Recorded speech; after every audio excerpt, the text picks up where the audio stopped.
सहनाववतु सहनौ भुनक्तु सह वीर्यं करवावहै तेजस्विनावधीतमस्तु मा विद्विषावहै।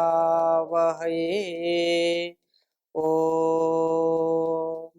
शांति शांति शांति। वैदिक जीवन पद्धति में हम संध्या के मंत्रों का विचार कर रहे थे और संध्या के अंतिम जो प्रार्थना के स्वर हैं उसमें ईश्वर के प्रति समर्पण की भावना को हमने पिछली कक्षा में आपके सामने रखा था और उसके बाद प्रभु चरणों में नमन, जो परमपिता सारे संसार का कल्याण करने वाला है, जो करता है इसका, जो मोक्ष स्वरूप है, धर्मयुक्त है, प्रकाश युक्त है, अत्यंत मंगलकारी है, इस सारे संसार के, इस जगत के चर अचर जड़ चेतन सभी का जो कल्याण करता है, सभी की जो व्यवस्था करता है, सभी अवस्थाओं में जो सबकी रक्षा करता है, उसके प्रति नमन का यहाँ पर भाव उद्धृत किया है। और इस भाव से हम भी ओतप्रोत हों, क्योंकि वह परमात्मा हम सब के लिए उपासनीय है। हम सब के द्वारा उसका वर्ण करना चाहिए, अर्थात वो सबसे ज्यादा वर्णीय है, वो वर्णीय प्रभु है। और उसको नमस्कार करने का तात्पर्य यह है कि पूरा हम नतमस्तक हो जाए, नतमस्तक हो जाए। तो उपासना के अंत में इन यजुर्वेद के मंत्रों का यहाँ पर उल्लेख है। यजुर्वेद के मंत्रों के द्वारा नमस्कार प्रार्थना, नमस्कार मंत्रों का मैं यहाँ पर उनको लिख रहा हूं, आप उसको लिख लीजिए। उपास्य देव को नमस्कार करें। ओम नमः संभवाय च, मयो भवाय च,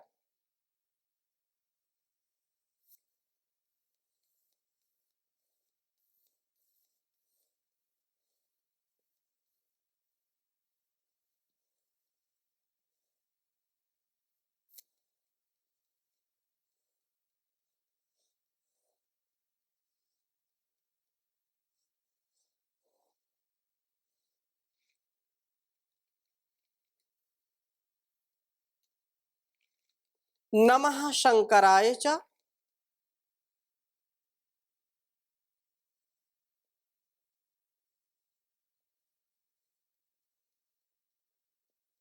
नमः शंकराय च,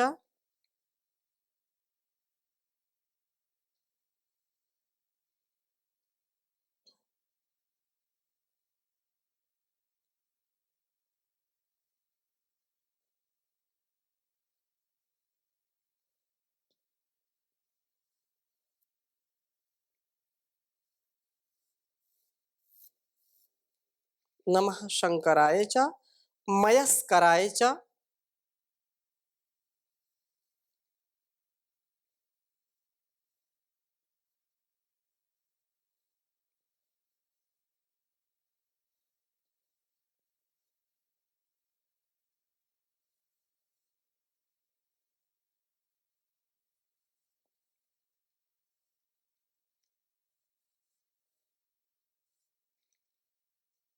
और आगे कहा नमः शिवाय च,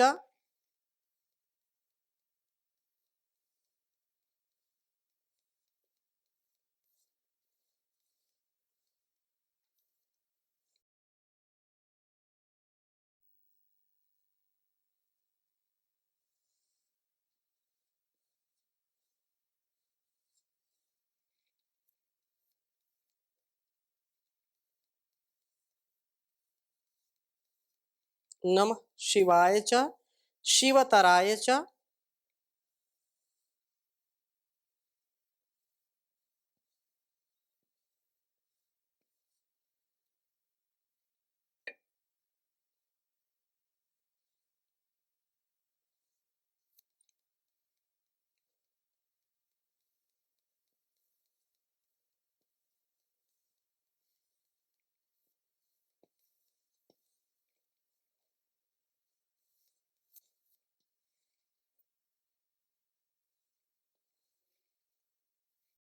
यजुर्वेद के 16वें अध्याय के मंत्र हैं 41 से।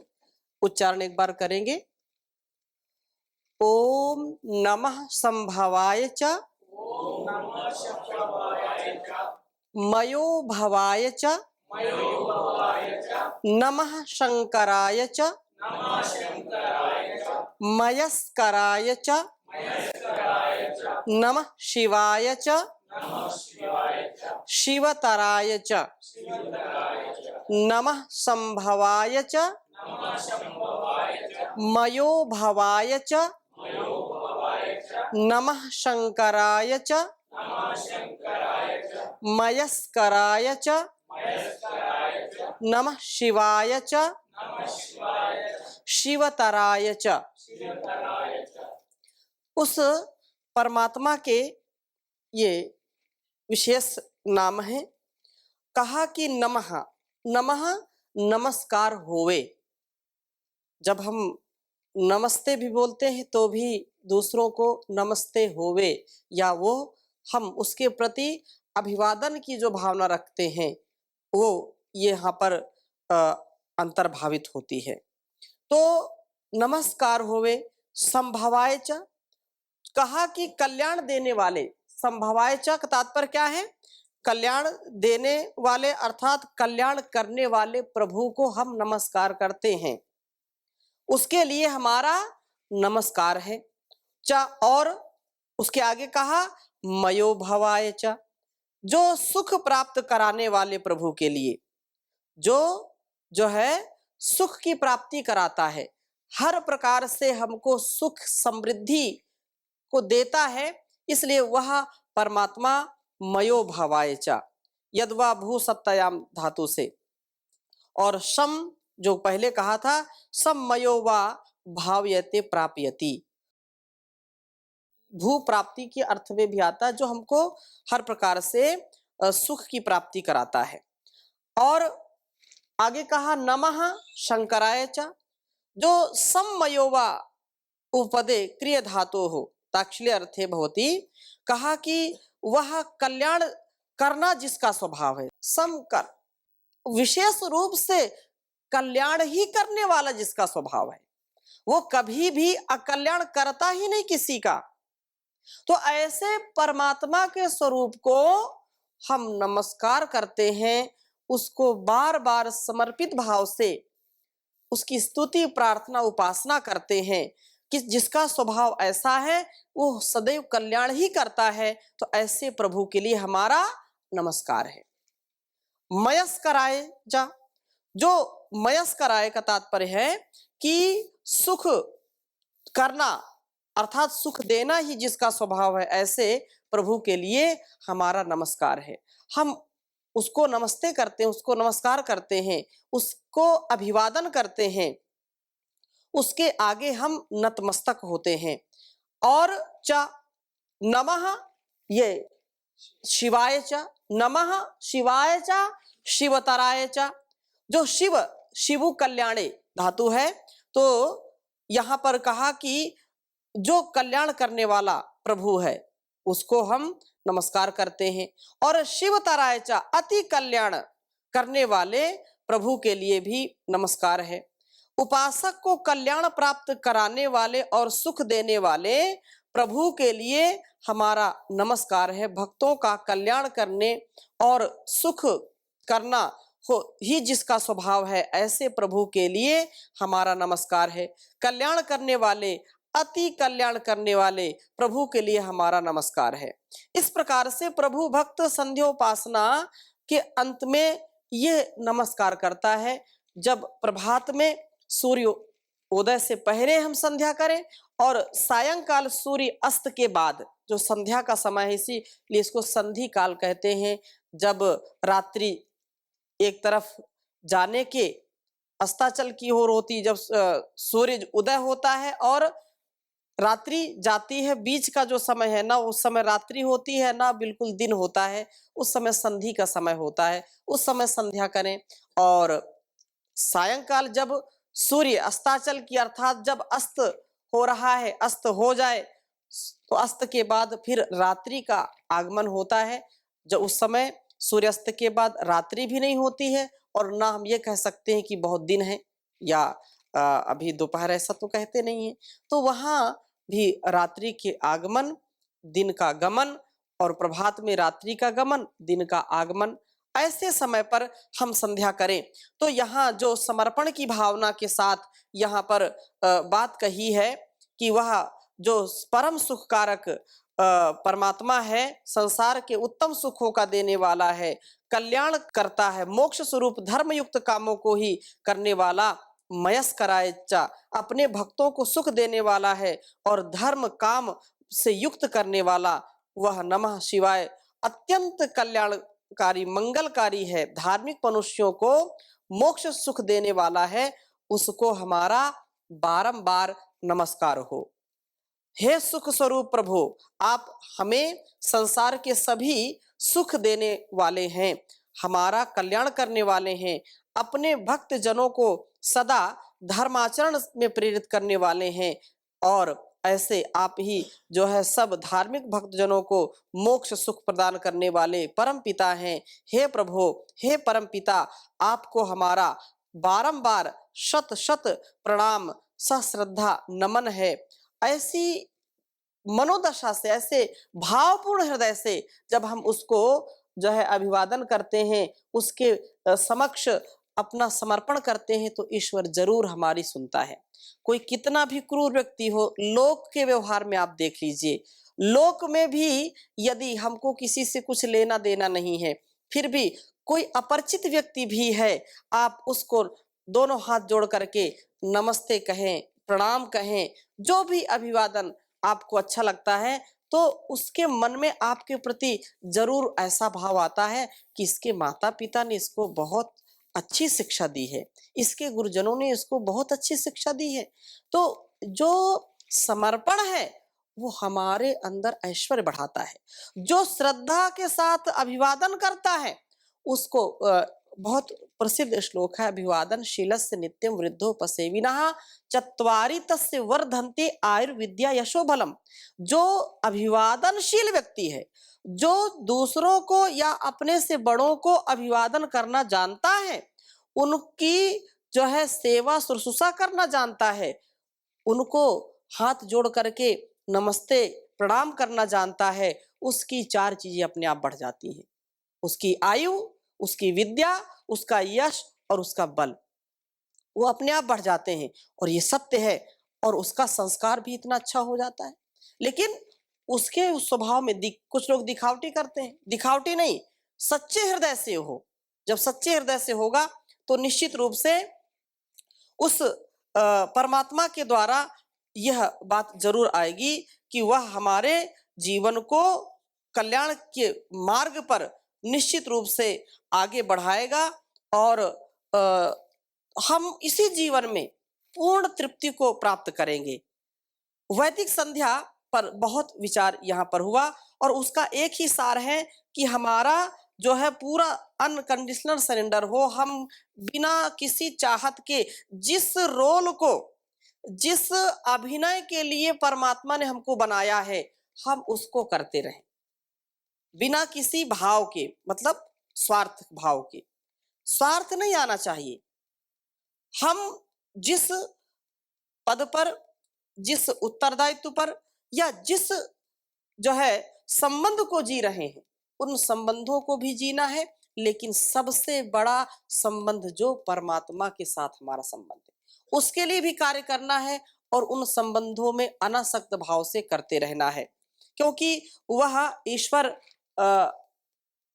हमको ये जीवन दिया है, बहुत कीमती ये जीवन है, और इसको ऐसे ही यदि हम बहा देंगे तो कोई लाभ नहीं है, क्योंकि कहा कि एक बार भजन कर ले, मुक्ति का जतन कर ले, कट जाएंगे जन्म मरण, प्रभु का चिंतन कर ले, सुबह शाम भजन कर ले।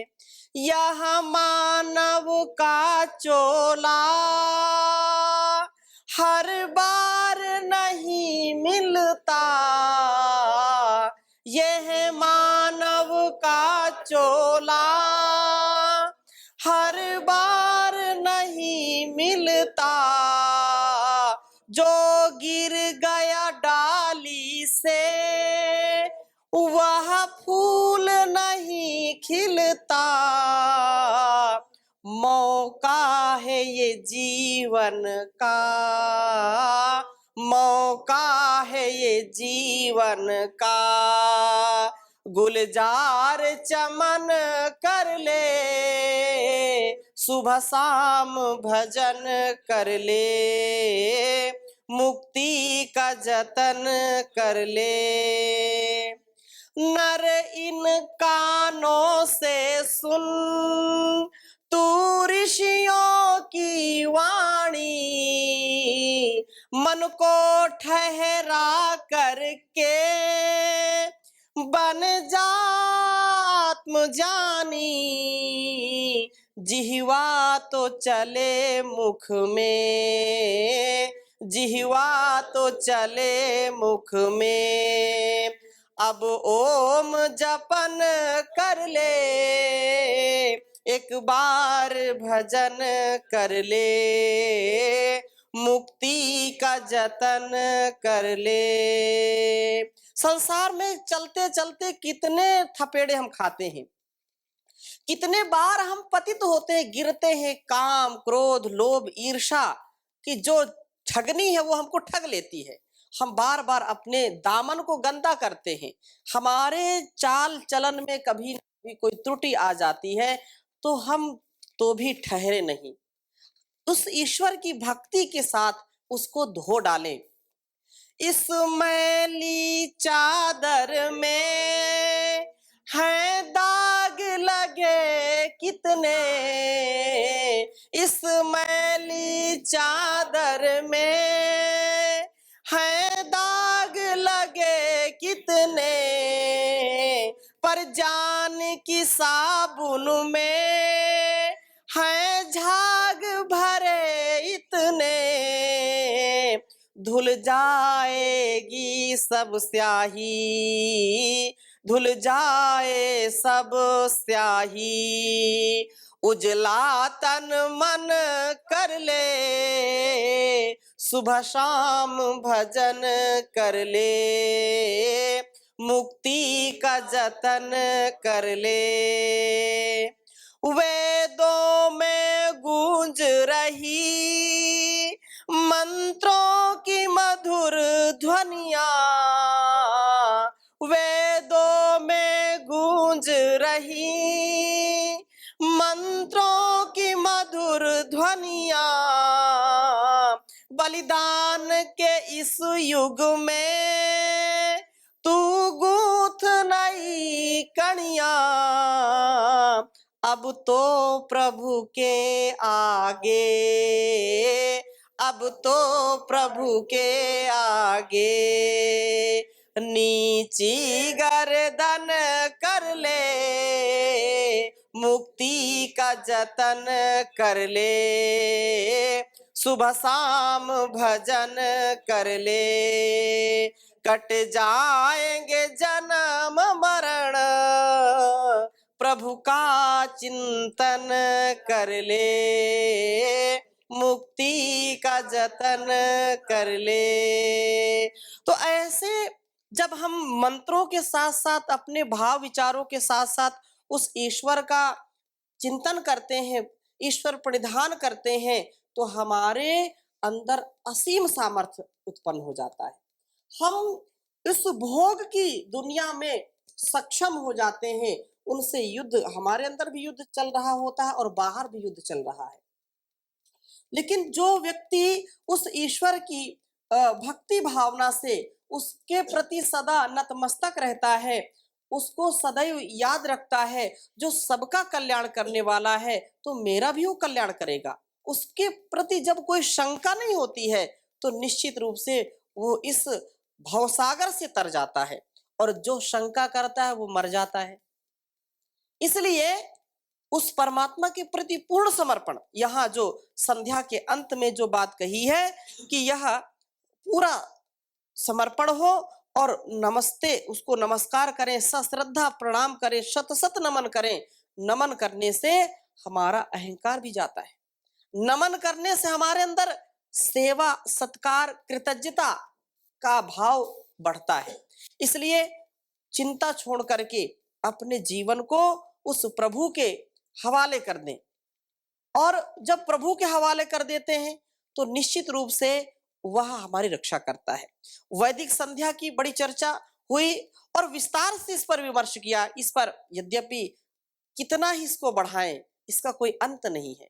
फिर भी इस संध्या के मंत्रों का और संध्या का जो उपदेश ईश्वर ने हमारे लिए किया है, वो बहुत ही गूढ़ रहस्य है, और इस रहस्य को जान करके हम अपने आप को, अपने परिवार को, अपने सगे संबंधियों को, अपने इस संसार को अच्छा बना सकते हैं, और कोई दूसरा उपाय नहीं है।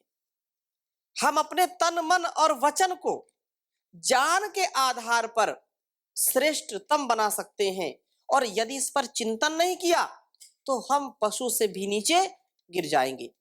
इसलिए उन्नत बनाने का ये जो कार्य है, वो संध्या में हम सुबह से शाम तक क्या हमने किया, उसकी जो है, जो भी गलती है दिन भर की, जो भी त्रुटियां हैं, जो भी हमारे अंदर किए हुए पाप है या की हुई अच्छाई, उनका चिंतन हम शाम को करते हैं, शाम वाली संध्या में। रात्रि में कोई पाप तो नहीं हुआ है, उसके लिए हम प्रभात की संध्या में उसका चिंतन करते हैं। तो रोज जब चिंतन करेंगे किसी विषय को लेकर के, तो उसमें सफलता जरूर प्राप्त होती है। कभी हम चिंतन नहीं करेंगे तो जीवन में कभी भी उस पर गति प्रगति नहीं हो सकती है। मकान बहुत आलीशान बना दिया, बहुत अच्छा बना दिया, और उसको दरवाजा बंद करके लॉक लगा दिया। लॉक लगाने पर जितने दिन ना खोले, उतना ही उसमें धूल मिट्टी, उसमें अनेक प्रकार की जो विकृतियां आने लगती हैं। ऐसे ही परमात्मा ने शरीर तो बहुत अच्छा बना दिया, ये मन मंदिर बहुत अच्छा बना दिया, लेकिन इसका पुजारी कौन है? वो शिवोहम, मेरे अंदर वो शिव है, मेरे अंदर वो परमात्मा है, सबके अंदर वो है। लेकिन जब तक खिड़की नहीं खोलेंगे, जब तक उसकी आप छवि नहीं देखेंगे, उसका अनुभव नहीं करेंगे, तब तक बैठा रहे तो बैठा रहे। जैसे आलीशान मकान बना दिया लेकिन ताला लगा दिया, तो क्या लाभ मिलेगा उससे? लेकिन उसके लिए सूक्ष्मतम चिंतन, सूक्ष्मतम अपने आप को बनाना पड़ेगा, और सूक्ष्मतम बनाने की यही सर्वोत्तम प्रक्रिया है कि हम सुबह शाम कुछ समय जरूर निकालें। उस परमात्मा ने 24 घंटे बनाए हमारे लिए, लेकिन यदि 24 घंटे में भी हम नहीं कर सकते, 48 घंटे भी बना देता तो भी कम पड़ता मनुष्य को। अतः कुछ समय उस ईश्वर के चिंतन के लिए जरूर निकालें, यह हमारा कर्तव्य है। तो यहाँ बहुत अच्छी व्याख्या, जो कि प्रार्थना उपासना की सबसे उत्तम विधि वैदिक संध्या ही है, और कोई नहीं है। अलग अलग मत, पंथ, संप्रदाय में लोग पता नहीं क्या क्या करते हैं, उस पर टिप्पणी करना मेरा अभिप्राय नहीं है, परंतु जो वैज्ञानिक तथ्य, जो वैज्ञानिक सत्य और सर्वांगीण विकास के लिए, समग्रता के लिए यदि हम वैदिक संध्या को अपनाते हैं, तो जीवन में उत्कर्ष और उन्नति को पाते हैं। यही श्रेष्ठ उपासना पद्धति है, क्योंकि इसी में हम उपासना की आवश्यक तैयारी करते हैं, इसी में हम आत्मनिरीक्षण करते हैं, इंद्रिय निग्रह करते हैं, इन्हीं पवित्र कर्मों में पवित्र होकर परहित कार्यों में अपने सामर्थ्य को नियोजित रखने का दृढ़ संकल्प लेते हैं और इसे निभाने का पूर्ण प्रयास करते हैं। मन को स्थिर और चित्त को समाहित करते हैं। चहु दिशा में प्रभु की विद्यमानता, जो मनसा परिक्रमा आदि मंत्रों का हमने स्वाध्याय किया था, यही है कि चारों ओर तू मन घूम ले, उस ईश्वर की ही सत्ता चारों ओर है। कहीं ऐसी कोई व्यवस्था नहीं है कि जहां ईश्वर ना हो। ईश्वर तो हर स्थान पर विद्यमान है। इसलिए तू जो है चहु ओर, चहु दिशा में प्रभु की विद्यमानता से आश्वस्त होकर के उसका आधिपत्य संरक्षण में सदकर्म करके अपने व्यक्तित्व को उज्जवल एवं पवित्र बनाते हैं और धारणा एवं ध्यान में प्रभु का गुणगान करते हैं, निमग्न होते हैं, उसके उपासना और उसके उपासक बन करके उसकी उपासना में लगते हैं और वैसा हमारा सामर्थ्य बनता है तो मोक्ष के भी अधिकारी बनते हैं। केवल औपचारिकता बस भाग दौड़ की दिनचर्या में, जैसा कि पूर्व में बहुत सारी चीजें हैं कि सारा केवल ये बहुत उन्नति करनी है, बहुत पैसा कमाना है, बहुत ऐश्वर्य पाना है, बहुत समृद्धि पानी, बहुत यश कीर्ति पानी है, मुझको बहुत बड़ा अधिकारी बनना है, ये सब तो करना है, लेकिन रोग रहित होकर के। रोग ना लगे इसका। यदि इसका रोग लग गया तो संसार में आने से कोई मतलब नहीं। किसी कवि ने कहा कि सभी लोग बीमार नजर आते हैं, किसी को रोग लग रहा है धन कमाने का, कोई अलग अलग ढंग में किसी को रोग लग रहा है नौकरी पाने का, कोई काम का, क्रोध का, अनेक प्रकार के रोगों से लोग ग्रसित रहते हैं। तो यहाँ पर ये संध्या जो है उसमें पूरा समाहित होकर के करे, ऐसा नहीं कि दिखावा के लिए। तो यहाँ पर भ्रामक धारणाओं को, भ्रामक स्थितियों को हमको छोड़ करके केवल उस ईश्वर की भक्ति में उसके जो है जीवन उसके द्वारा दिए गए उद्देश्य को हम आत्मसात कर सकें। संध्या के विषय में बहुत चर्चा हुई। अगली कक्षा में हम देव यज्ञ की चर्चा करेंगे और इन भावों से यहाँ की कक्षा आज समाप्त करेंगे।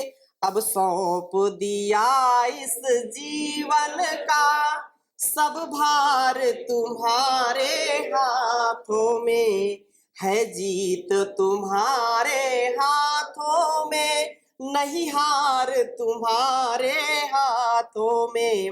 मेरा निश्चय बस एक यही, एक बार तुम्हें मैं पा जाऊं, अर्पण कर दूं जगती भर का सब प्यार तुम्हारे हाथों में। अब सौंप दिया इस जीवन का सब भार तुम्हारे हाथों में। अब सारा भार उसी करतार को सौंप दें और अपने आप को निर्द्वंद निरहंकार बना करके उसकी भक्ति में लग जाएं। इन्हीं शुभकामनाओं के साथ आज की कक्षा को यहीं विराम देते हैं। शेष चर्चा अगली कक्षा में। ओम शांति शांति शांति।